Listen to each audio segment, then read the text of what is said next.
versão em inglês. Vou pedir aqui, hello Marion, are you there? Yes, you are. Hi. Yes. Hello everyone. Hello From Tamara. Paris to Portugal, yes. Yeah, I'm glad to be connected. Hello. And I'm glad to be with you virtually. Me too, me too, and we too. We are very glad. Thank you very much.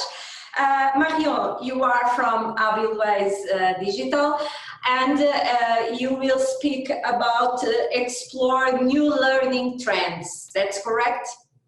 That's right. Okay, so I invite you to share your screen, your presentation, and start when you are ready to. Okay, great. So now I'm sharing my presentation. If you just can confirm it's all right. Yes, you are. Okay, yes. Great, super. Okay, hi everyone. I'm just going to share with you some learning trends that we've explored in the last years, but also in the past months that have been completely crazy. Just a little word about me, because it's important to know where I'm talking from. I have been in the group Abilways for around 10 years. I'm working in the learning industry for about 15 years now.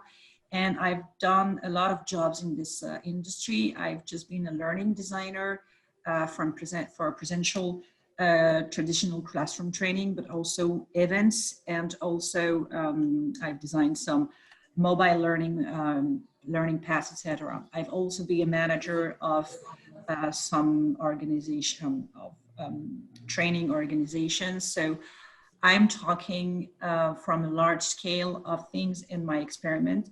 But I will share with you some very private convictions. So you might not be okay with everything, but I think we will have time to discuss if need be after my presentation. So first, what I would like to share with you is 6 major shifts in learning.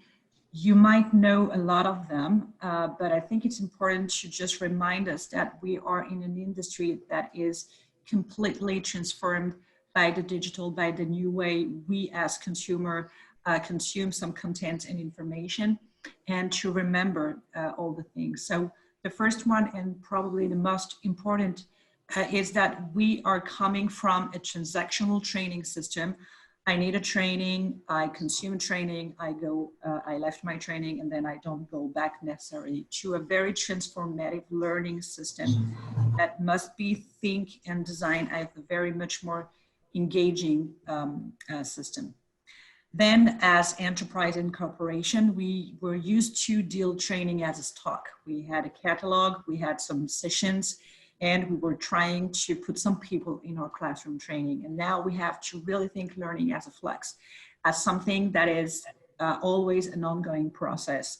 And it changed a lot of things in the way we are doing our job. The third one, and this is one of the most important as well, is what we used to be used to an episodic and planified time. I have a problem, I have an issue, I want to deal with it and to be better about it. So I'm just gonna find a training session, and I have to make a pause to get very planified to get to my training session. And this is the same when you organize trainings. And this is a training that occurs at the same time, at the same place, in the same space, around the same speaker. And now we are going more and more in a more instantaneous and continuous learning system. And it's much more about, do you have the good content at the good time and with the right medium? So it changed also a lot of things in the way we design our training and our learning paths. Of course, and the last weeks showed us that the training model in one classroom just exploded, and we are much more in a multimodal learning path. And we have to rethink completely a model that was mainly designed to be a training in the classroom around a speaker or an expert. The role and the job of the trainer changes a lot as well, because most of the time we were trying to get the best expert to teach a quite homogeneous group. And I think, and I really believe that it's actually not super relevant every time to try to create an homogeneous group in training, because it doesn't exist in our lives. I mean, we don't have as manager, we don't have homogeneous team. We have some very diverse team. Everyone doesn't have the same level, the same ability to change. And I never understood why we are trying to create a pure and perfect world in training. So I think trainers must also rethink their job and their mission much more as facilitator, so they can deal more easily with very diverse and diversified group.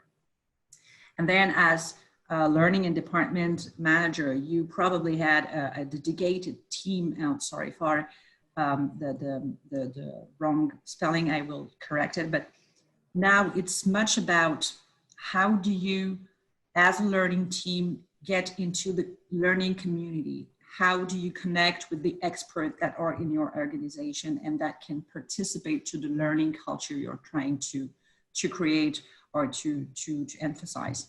So it's much more today about how do you create and animate a community of learners and of experts, much more than how do you design a catalog of training. And I think this is what you're living every day in your day-to-day job. So this was the preliminary shifts I wanted to share with you about.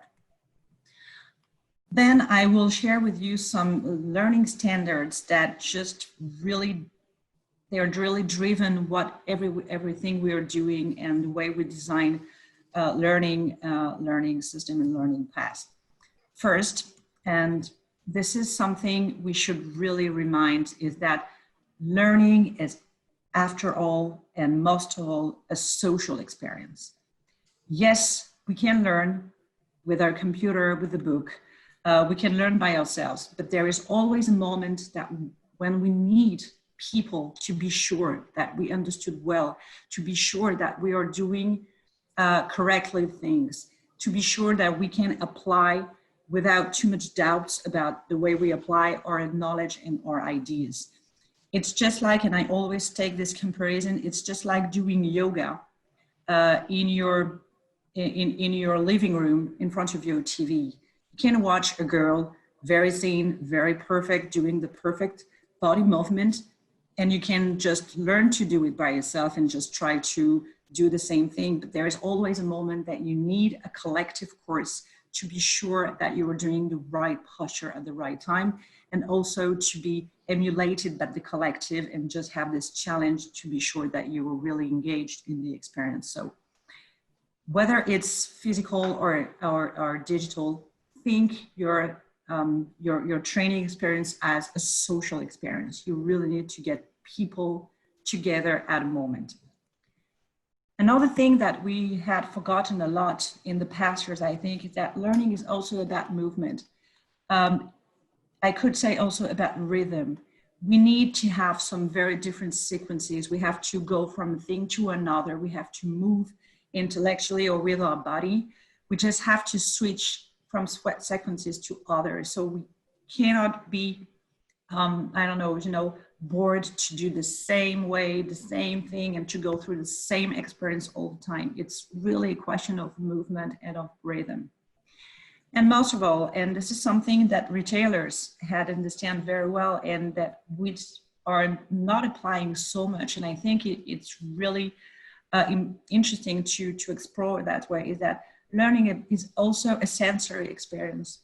Sometimes when you learn something, whether it's a gesture, a job gesture, or even soft skills, I don't know if you had feel this thing sometimes, but sometimes your body get the message and you know that your brain will get the memo later. I mean, your body understands the way you are reacting to a situation, the way you are doing a gesture, and you know that your brain will intellectualize later this.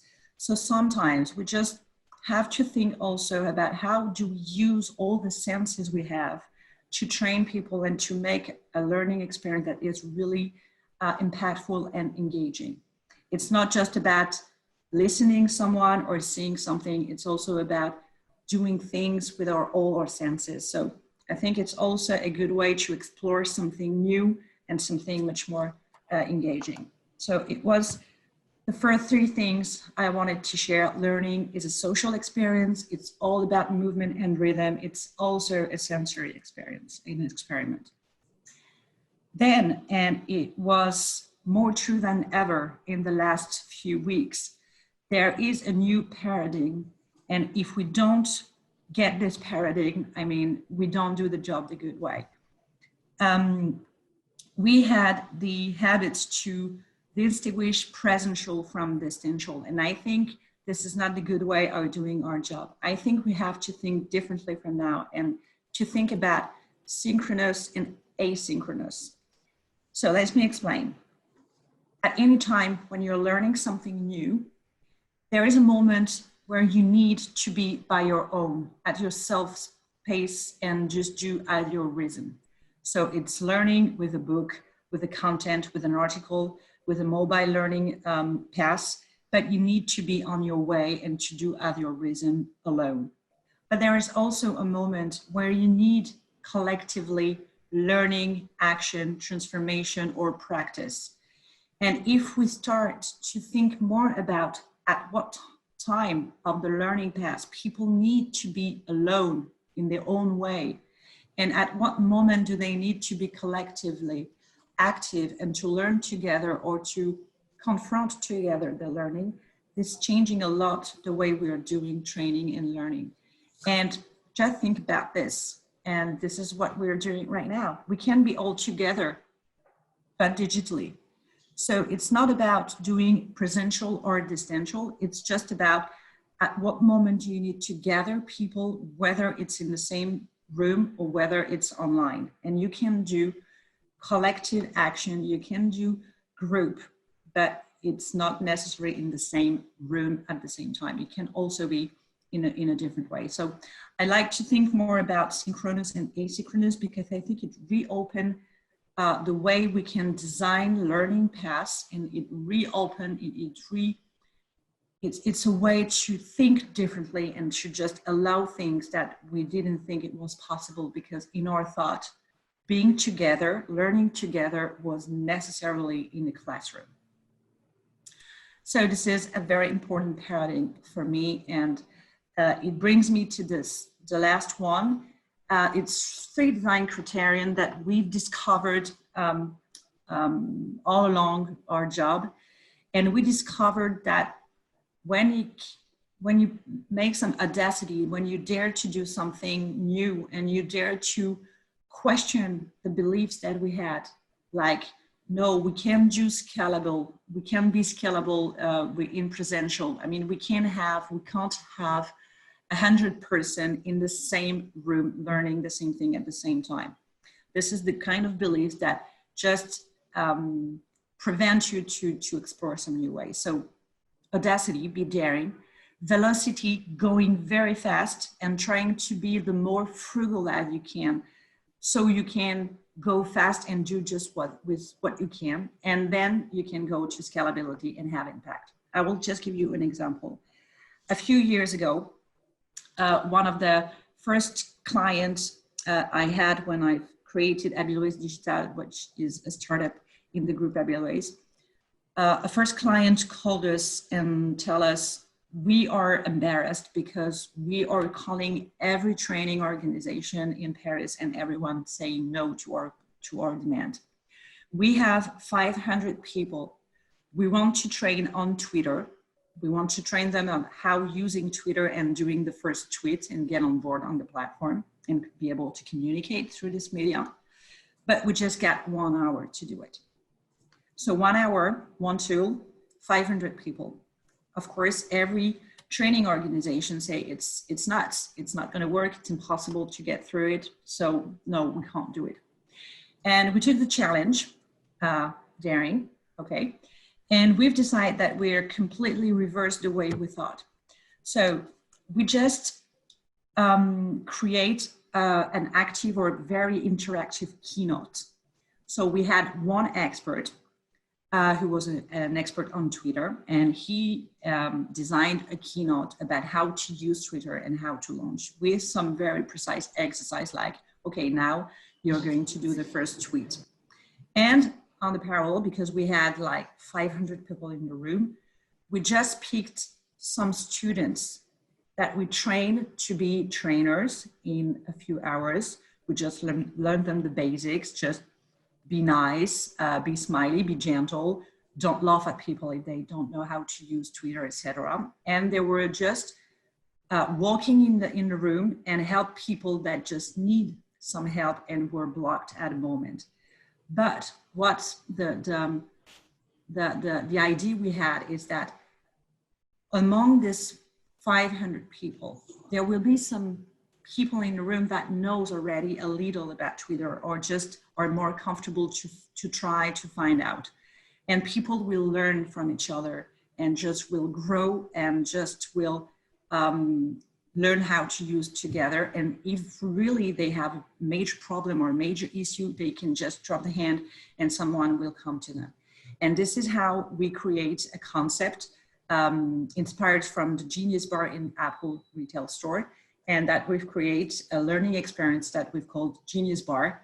We take some people that are not expert, but we train them to share some basics learning about a topic, and they just learn to each other and they learn within the group. So this is really how we just define a peer-to-peer learning at quite large scales, because we can have some very big groups or very big events in corporation within a day.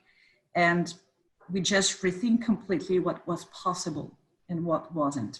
So yes, you can do some scalable events, even if it's fully presential. Of course, it's not very fashionable in the last few weeks, but I think that it's also a way to think differently, because it can completely be transposed in digital and live session. Okay, so now I just would like also to share with you some new ways we are consuming content or even consuming shortly about the impact it has in learning. I always take these 4 behaviors because I think they are very interesting. Of course, you know, at WADAC, we all want to consume content anywhere, anytime, any device, and also any content. So we have the same wish as it comes to learning. We want to be able to learn anytime, anywhere, on any device, in any content. And clearly this is something learning department or learning organization must take into account in their policy. The second one is something I've observed in retails. Is like, and we all do this, means research online, purchase offline, the ROPO. And we all have these habits to research online before we are going to purchase offline.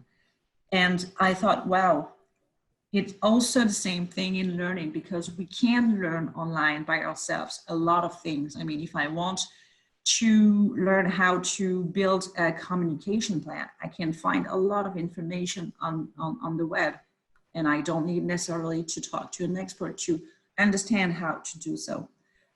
But why I need to go practice with someone or with others is because I need to be sure that I'm doing the right way. So if I'm going to spend some time and to invest sometimes to go to a formal training session, whether it's virtual or presential, I need to do this to practice. And I want to get out of this training session with my communication plan written down and be okay.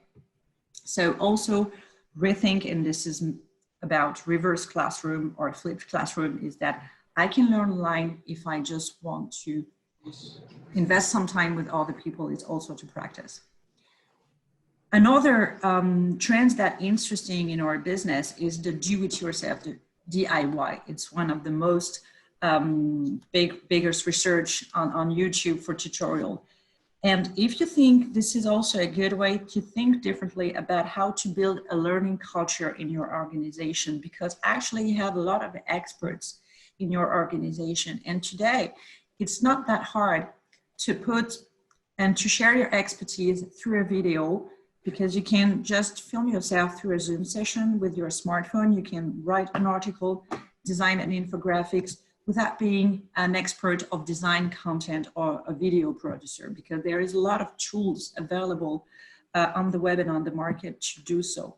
And in this case, your job is about to share and help people to design the good content and being synthetic and really very efficient, but they can produce themselves the content that you need to inform and to train and to make the content available in your learning platform system, for example. So the do-it-yourself trends, it's also very inspiring to me to change the way we are thinking our job. And the last one, of course, is about gaming. A lot of people spending a lot of time every day to play with their smartphones on games. And I think whatever the target you have for a training, which is CEOs, C-levels, or even people lower in the hierarchy, don't forget that people love to play and love to enjoy and have fun. So don't hesitate to bring edutainment into your design, because sometimes, and you don't need to build an incredible serious game. Sometimes some things are very simple and very efficient. I'm pretty sure that you know Kahoot, who allows you to create a quiz and a timed quiz, and it's super efficient. It doesn't cost a lot, and this is a way to gamify your training session. But I think it's very important, if you want to engage people, to quite systematically introduce that trend in your design. So be anytime, anywhere, any device, of course, learning online, practice offline. DIY that I couldn't translate, like everyone can be a learning producer content actually, and introduce a gaming or edutainment pieces when you're designing things. And also, what is important to me to go to the end of this keynote is that if you think our model today is like, we are coming from a very pipe learning system where we have some experts on some jobs, and we need to have training program that helps us to go up in the hierarchy and to get better in their expertise. Today, we need to have a lot of other skills that are not completely critical to our job and our mission, but are very important to become more employable, or to just have a kind of capacity of acting in the real world.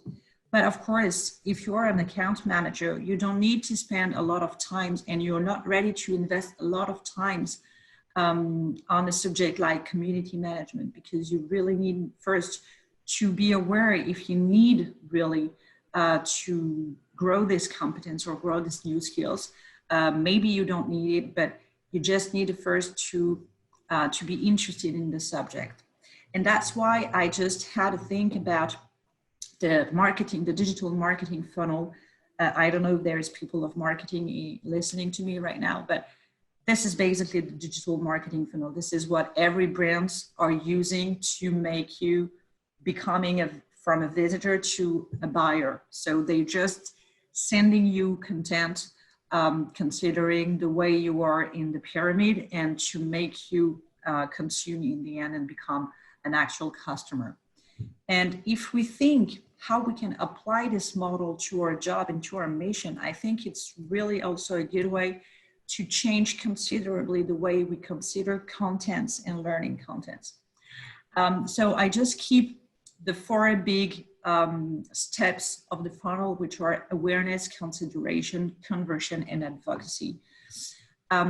So just imagine you have employees in your company, and you just want at the beginning to plug those employees to your department and just become follower of what you're doing. So for that, you need to share some content, but you can't invest a lot of money and time on this content. So you will probably use much more content curation, and find some interesting articles on the web, some interviews, some infographics, some videos, or a podcast, everything.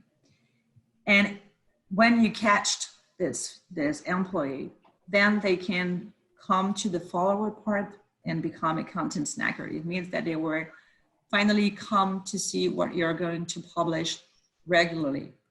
and they are passively passing in more consideration step. So when you snag them, you have to make them become some active reader. So they're really going to your platform or going to see you or going to you when they have a question or want to learn something new.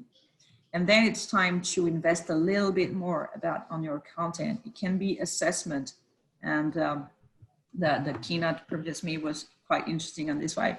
It could be a study case. Hey, can you see how our competitors is doing about this? If you want to do the same thing or to be able to develop the same thing in our company, you should probably have a training or learn something new about this.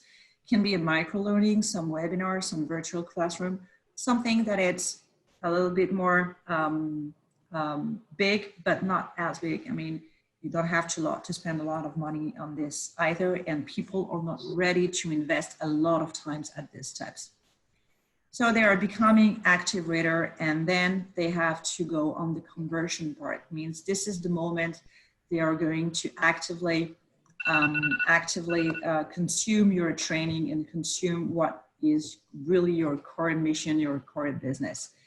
And then it's time to propose some workshops, some MOOCs, some learning paths, some short training. Really, the core business, what we're doing is to train people and to make them learn. But when they have been trained and when they consume the product and the services you were proposing, it's not the end, because they can enter in the part of the advocacy part, and they can become some content producer. They can write interviews, articles, they can provide some data to make some infographics, they can animate an internal webinar or conference, and then they can produce the content you need to do the awareness part at the beginning. So you are going into a virtual cycle, and then you can just really participate to create a learning culture in your organization. So I think also to think with these tools can be interesting to change the way you're doing your day-to-day job and the way you design some learning paths. So this is what I had to say. And as a conclusion, I would say, think learning as a service and try to stay frugal. Lately, I've discovered a quote from Picasso that was saying, if I don't have blue, then I use red. So you may not have all the resources you need to do the perfect learning path. Just try to be smart with what you have and design things that would occur to you and that would engage you with what you have. Thank you for your listening. And Thomas, if you have questions, I will be very pleased to answer it. Thank you, Marion. Can you please take off the sharing? Sure. Yes, thank you. Yes, I have some questions from Felipe Maya. And the first one is, having the learning community, changing the mindset of the organizations from the top to bottom. What may be the strategies to start a movement like this? It's a huge question, and as I don't have 3 hours to answer it, I will try to be very, very short, because this is the question everyone is wondering about. How do I create a movement and how do I change things internally? My advice would be try to do something different at your level, and just try to connect with the most influential experts that exist in your company and propose them something different. Lately with the client, retailer, he had this new tool, an IT tool, very, very critical to deliver the business, but it has been designed by the IT team. So nobody wants to buy it and wasn't using it. So what we do is that every project training we had, they had just were failure because no one wants to buy this new tool. So we create some teams of 2 people, one person from the IT and one person from the business.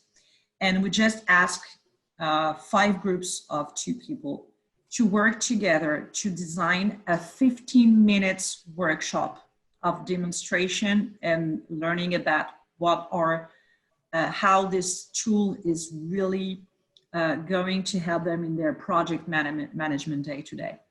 And this event happened, and the 75 people we've trained during this day, they went out transformed, because it was not an expert telling them this tool is the best tool we have, you have to use it, it's wonderful, here is how to do this, how to do that. No, they just share their passion and enthusiasm about the tool and about how it's going to be helpful, sometimes creepy a lot of times, but this is the tool, how the tool is designed, etc. So sometimes when you make people owner of your own subject, which is how to learn, how to make people learn and train, it's much more efficient than when you are trying to centralize and to be the real and only owner of everything. So my advice would be just connect to the community of experts in your company. Okay, I hope thank it's you. helping. Okay, the same person, Philippa, asked another question. Also, yes, learning is not a department. It's becoming more and more an essential part of organizations' business, and a new and important different factor. Again, where and how can we find tools and strategies to help sustain these profound, inevitable changes? Well, I'm just going to sell ourselves. Just call Abilways and we will help you. I mean, this is our job, because there is not necessarily the right tool or the right method that works for everyone. It's much about how is your culture actually, what is allowed, what is not, what can you do, what you can't, what kind of audacity you can try, and sometimes it's more interesting to build something with an external partner, because he's going to dare for you. He's going to tell you, you have to try here. And we are going to work together to be at the right level. But sometimes when you are within the organization, you can't see no more the opportunity you have to create change, because you are in it every day. And we can customize, so we can do it. Okay. And Philippa, I'm sorry, it's about Philippa. If you want to connect on LinkedIn, it will be a great pleasure to continue this conversation, because it's also very frustrating to have so many times. And I'm also visiting the Portuguese team a few times in a year, so we could also arrange a meeting if you like. Yes. Marion, one last question. What do you mean by entertain in your work environment, and how can I adapt in my company? I am an analyst at Human Resources Department in a public institution. Okay. So the question is about edutainment and how can you introduce gamification in your training. Okay. We could share a white paper we had. Unfortunately, it's in French, but I'm sure that the Portuguese Abilways team would be very happy to translate it and to share it with you. If you want to introduce some gamification, try simple and try first. How would you like to learn something new or to collaborate with people? And I give you an example. The first time I understand the power of edutainment was with a very, very simple thing. I created and animated a conference that was called Tired of Being a Has-Been, and Thelma, you should be able to translate it in Portuguese. Because I know you've developed the conference in Portuguese, but I had in the room around 50 or 200 people. And I know, because we were talking about digital, that they had a lot of questions, and they didn't feel enough daring to ask the question. So I transformed this fear of asking question and feel like an idiot into a game. And I give people a whistle. So every people entering the conference had a whistle. And I was telling them, if you want to ask a question, you have to whistle first. And it was funny because, of course, you whistle, and some people didn't dare. But the people who dared to listen, it takes the pressure off because everyone is laughing because you're whistling. And then the question that you're going to ask is not that big, is not that terrible, and we're all laughing, and that's okay. So sometimes it's a very simple tool and it costs nothing, but it helps to make people feel more comfortable or feel more fun doing a thing that is like asking a question in a conference is like very basic. So we've tried to disrupt these very tiny things. Okay, thank you, Marion. This is our last question, and we will follow your suggestion. Sorry. Now I will speak in Portuguese, ok? Então, a Marion sugeriu que se ligassem ao LinkedIn dela para eventualmente continuar esta discussão e responder a mais algumas questões que não foram possíveis de responder aqui nesta conversa, porque estamos a chegar ao fim, estamos a terminar, o tempo é pouco, e por isso liguem-se, procurem a Marion no LinkedIn, nós também podemos disponibilizar o link, liguem-se a ela e então podem continuar esta conversa. Marion, thank you. Now I will close the day and I see you soon, okay? Yeah, thank you. And I almost understand everything you were saying in Portuguese. Okay. Okay. Have a nice day, everyone. Thank you.